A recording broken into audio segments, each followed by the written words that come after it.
Notre histoire se déroule il y a un peu plus de 200 ans en Finlande. La guerre contre les Russes y étend ses ravages partout. Les villes sont incendiées, les moissons détruites. Poussés par la faim, la peur, la misère, beaucoup de malheureux émigrent. Pour sauver leurs enfants d'une mort plus que probable, le couple de paysans de notre histoire, Tina et Alexis, comme nombre de leurs concitoyens, décident de les envoyer à l'étranger. Avant leur départ, Tina, la mère, amena ses enfants dans la forêt qui jouxtait leur maison pour leur offrir son bien le plus précieux, un secret, le secret que sa propre mère lui avait transmis, le secret qui leur permettrait de garder la vie sauve malgré les épreuves qui les attendaient. Un enfant dans chaque main, elle s'approche à pas silencieux d'un ruisseau bordé de bouleaux. Elle étale une couverture en peau d'élan sur la neige et invite ses enfants à s'agenouiller. « Mes enfants, votre père et moi avons longuement retourné la question en tous sens, et bien que cela soit une déchirure, nous avons décidé de vous envoyer vivre chez votre tante Anastasia, à Novgorod. Embrasser vos racines russes, vous fondre dans la masse, sera le seul moyen de garder votre vie sauve. Vous devrez faire preuve de bravoure, notre séparation risque d'être longue, vous devrez grandir sans nous. Pour vous aider, je vais vous révéler le secret de nos ancêtres. » Sur ces paroles, elle se leva, cueilla quelques rameaux de bouleau et les disposa en cercle autour d'une grosse souche d'épicéa. Elle invita ses enfants à monter sur la souche, au centre du cercle, et expliqua.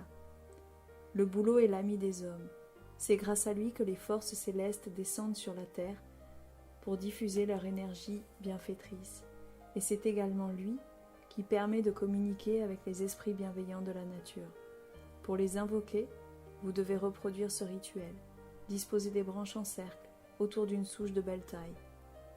De mémoire de femme, qui sait reconnaître et utiliser le bouleau, surmontera tous les obstacles, grâce à l'aide des esprits de la nature, mais aussi à ses vertus médicinales extraordinaires. « Mais comment les trouver ?» demande la jeune Eiki, sa fille. « Les forêts sont si grandes et les arbres si nombreux. »« Ma fille, il n'y en a pas deux comme lui. En toute saison, ses couleurs te guideront. Rappelle-toi d'abord de son écorce fine et blanche, parsemée de cicatrices horizontales. En hiver, elle illumine les forêts sombres. Au printemps, laisse-toi bercer par le bruissement du vent dans ses branches menues, nourris ton âme de la danse délicate de ses feuilles triangulaires au vert tendre. Et en automne, laisse tes yeux s'abreuver de leur éclat d'or.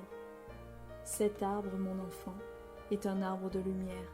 Il ramène la joie dans les cœurs, nous rappelle par son élégante simplicité que même au plus profond de l'obscurité, il existe toujours un éclat, une étincelle de vie qui te permettra de traverser les épreuves. Si tu as soif, si tu as faim, que tu te sens faible ou triste, perce un trou dans son écorce et abreuve-toi de son eau. Son énergie vitale coulera alors dans tes veines. Cette sève cristalline, pour peu que tu la prélèves avec respect et parcimonie, t'apportera tout ce dont ton corps a besoin pour retrouver ton équilibre. Sur ces paroles, la jeune mère détacha délicatement un bout d'écorce, y déposa un baiser et la referma, comme si elle l'empaquetait. Elle déposa ce petit paquet dans la paume de sa fille. Quand les temps seront durs, déplie ce petit paquet et presse-le contre ta joue. Mon amour y est contenu.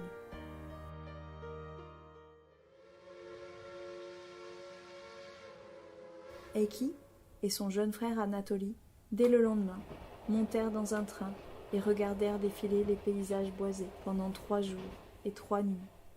Enfin, ils arrivèrent à Novgorod, où ils furent recueillis par leur tante Anastasia et son mari Andrzej, de braves gens qui prirent d'eux le plus grand soin. Les années passèrent, ils grandirent entourés d'affection, apprirent à vivre comme les Russes, tant et si bien que leur histoire passée et leurs origines finnoises semblaient s'être évaporées.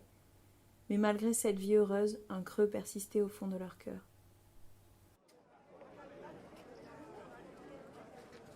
Un jour, sur la place du marché, une vieille femme coiffée d'un fichu fleuri noué sous le menton marmonnait une litanie incompréhensible. Elle semblait absente, le regard tourné vers un autre monde, les mains jointes en une prière. Lorsqu'Eiki passa à sa portée, la vieille femme, vive comme un lynx, lui saisit le poignet, plongea son regard perçant dans le sien et continua sa récitation avec plus d'ardeur encore. L'oreille cette fois attentive, la jeune fille décela clairement sa langue maternelle dans cet étrange poème. Elle écouta.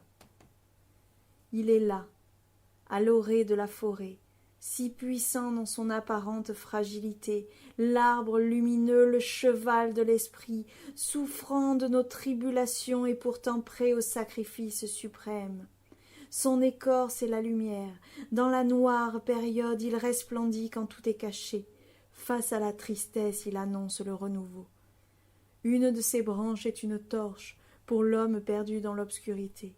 Sa sciure fait du pain, sa sève nettoie le corps et la breuve, ses feuilles soignent la froideur du corps et dissipent les miasmes délétères, son goudron graisse les moyeux, parfume les cuirs, de son bois surgissent maints instruments doux à l'homme. Ses racines plongent dans l'inframonde, elles sont la porte des défunts, elles sont la porte du monde souterrain et de ses habitants, les nains habiles. Ses feuilles sont les nuages de la terre, elles fouettent les corps dans l'étuve sacrée, fertilisent l'esprit et le corps. Du tronc naît le tambour du chaman, axe cosmique entre la terre et le ciel, il est le soutien du voyageur de l'âme et son refuge ultime. À nul autre pareil, son essence est l'hydromel sacré des dieux. Grâce à toi, bouleau sacré. D'un seul coup, à l'évocation de cet arbre sacré, de fines bulles de souvenirs remontèrent à la conscience d'Eiki. Elle fit volte-face, courut jusque chez elle, monta 4 à 4 les escaliers qui menaient à sa chambre et se mit à fouiller dans ses affaires avec frénésie. Elle ouvrit les placards, les tiroirs, jeta ses habits à terre, vida sur son lit le contenu de chacune de ses boîtes, et enfin, au bout d'1 heure, en nage, elle vit tomber sur son oreiller le petit paquet d'écorce qui renfermait le baiser de sa mère. Elle l'ouvrit avec précaution, le pressa sur ses lèvres, de grosses larmes silencieuses roulaient le long de ses joues, son cœur se gonflait, sa respiration s'amplifiait. Une sensation de densité s'écoula le long de ses jambes. Son frère, alerté par son comportement étrange, l'avait suivi et l'observait depuis l'embrasure de la porte. Elle lui sourit doucement, lui montra l'écorce racornie et mouillée de larmes et dit simplement « Mon frère, il est temps de rentrer chez nous. » Il acquiesça.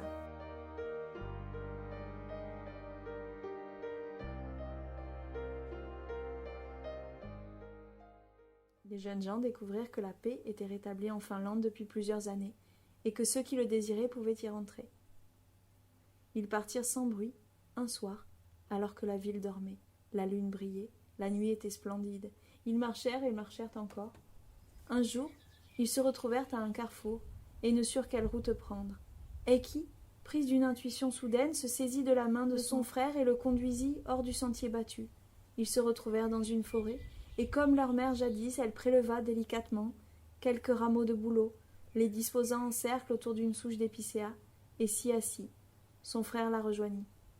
Les yeux fermés, ils prirent 3 grandes inspirations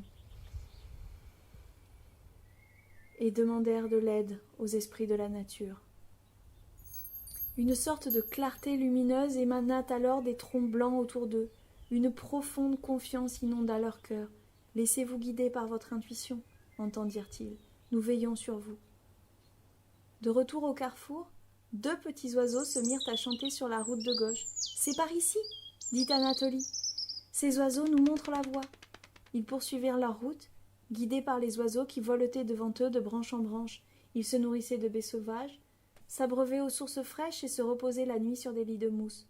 Chose merveilleuse, ni les fruits, ni le refuge pour la nuit ne leur manquèrent jamais. Au bout de 6 mois, Eiki se sentit toutefois lasse et avoua un jour à son frère. « Les forces me quittent. Nous voyageons depuis si longtemps.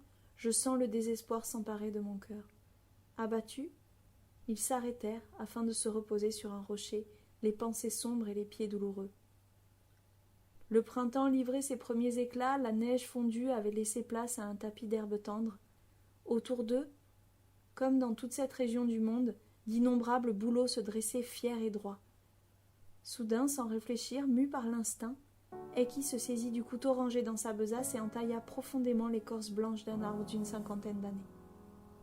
la sève perla. Elle approcha sa bouche, et une goutte tomba entre ses lèvres. Puis deux, puis trois. Chacune d'elles pétillait sur sa langue, ramenait goutte à goutte la vie dans son oesophage, ses entrailles, son cœur et son âme. Bientôt, son frère l'imita, et ils restèrent là des heures durant, dans cette étreinte merveilleusement régénérante. En début d'après-midi, ils se remirent en route et marchèrent sans interruption toute la journée, habités par un nouvel élan, la joie chevillée au cœur. Au crépuscule, ils atteignirent une ferme isolée. Dans la cour, une petite fille était occupée à éplucher des navets.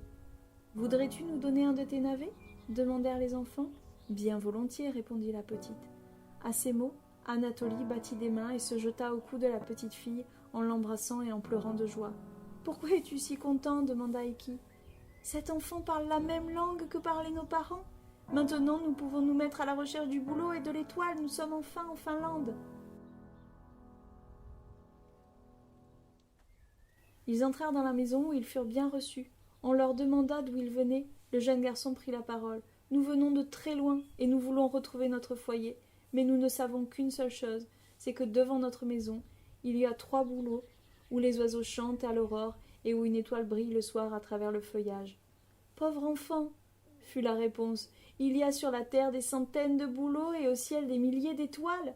Comment vous serait-il possible de ne pas vous tromper ?» Les 2 enfants répondirent avec un sourire malicieux. « Les esprits de la nature nous guident. » Le lendemain, les enfants remercièrent leur hôte et reprirent leur chemin. Cependant, à partir de ce moment, ils n'eurent plus besoin de dormir dans les bois et purent demander l'hospitalité de maison en maison. Au long du chemin, ils apprirent du savoir de leurs hôtes. Une vieille paysanne leur apprit à fabriquer du goudron de bouleau pour soigner les maux de ventre. Un bûcheron leur montra comment prélever l'écorce et en faire une décoction afin de soigner la fièvre. Un vétéran leur enseigna comment fabriquer une pommade contre la gale en broyant dans un mortier de l'écorce de bouleau et de la poudre à canon à parts égales. Et enfin, une herboriste, presque centenaire, leur conta comment depuis près d'un demi-siècle, elle soulageait rhumatisme, goutte et inflammation avec des infusions de feuilles tendres de bouleau. Le bouleau devint ainsi un allié, en plus d'être une quête. Il le connaissait maintenant sous toutes les coutures et savait comment l'utiliser sous toutes ses formes. Il découvrait en voyageant les pouvoirs extraordinaires de cet arbre sacré. Il y avait maintenant 1 an qu'ils étaient sur la route. C'était un soir de Lughnasadh, à la fin octobre. Et les arbres commençaient à se couvrir de leur parure d'or. En entrant dans la cour d'une ferme où ils espéraient se reposer, ils virent un grand triptyque de bouleau et à travers son feuillage, d'un jaune éclatant, brillait dans la nuit naissante l'étoile du soir. Le crépuscule était si clair qu'on ne distinguait que cette seule étoile dans tout le firmament. « Voilà nos bouleaux !» s'écria le jeune garçon sans hésiter. « Voilà notre étoile !» s'écria sa sœur en même temps. Ils se jetèrent dans les bras l'un de l'autre en répandant des larmes de joie. Un homme et une femme étaient assis dans une chaumière. Ils n'étaient très âgés, ni l'un ni l'autre, mais les soucis et la misère avaient prématurément ridé leur front. « Pour nous, disait l'homme, il n'y a plus de consolation. Nos 4 enfants sont partis. 2 ont rejoint l'au-delà, et 2 ont été amenés en pays ennemi. Ceux-ci ne reviendront sans doute jamais. » Ils parlaient encore lorsque les enfants entrèrent. Ils dirent qu'ils venaient de loin, qu'ils avaient faim. « Approchez-vous, dit le père, vous passerez la nuit avec nous, et vous aurez à manger. Si nos enfants avaient vécu, ils seraient aussi grands que vous. »« Quels gentils enfants !» s'émerveilla la femme. « Les nôtres seraient aussi gentils qu'eux, s'ils avaient vécu. » Le père et la mère les regardèrent attentivement. Un sourire se dessina peu à peu sur leur visage, et les enfants se jetèrent à leur cou. « C'est nous! Nous sommes vos enfants !» Les parents, débordant de reconnaissance, pressèrent leurs enfants sur leur cœur. Ils se racontèrent tout ce qui leur était arrivé, tout leur voyage. La joie les inondait.